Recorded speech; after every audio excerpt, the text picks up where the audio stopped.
ইডির অভিযানে ইতিমধ্যে রাজ্য ছেড়েছেন কিছু কুখ্যাত ব্যক্তিত্ব।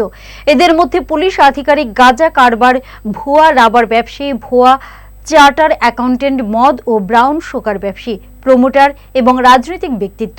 এর আগেও যখন ন্যাশনাল ইনভেস্টিগেশন টিম রাজ্যে 25 জন মানব পাচারকারীকে ধরপাকড় শুরু করেছিল, এদের অনেকেই ট্রেনের যুগে ও বিমান যুগে রাজ্যের বাইরে এমনকি বিদেশেও পাড়ি দিয়েছিল।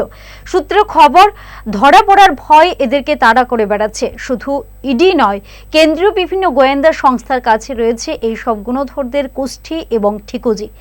সাম্প্রতিককালে রাজ্য সরকারের তরফে যে শতাধিক মাফিয়াদের নাম পুলিশের খাতায় তোলা হয়েছিল, এদের মধ্যেও রয়েছে এই গুণধরদের কয়েকজন।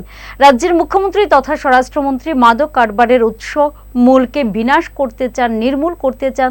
তারই উদাহরণ হিসেবে কেন্দ্রীয় সংখ্যালঘুর এই নিরন্তর অভিযান, এমনটাই মনে করছেন অপরাধ বিষয়ক সংশ্লিষ্ট মহল।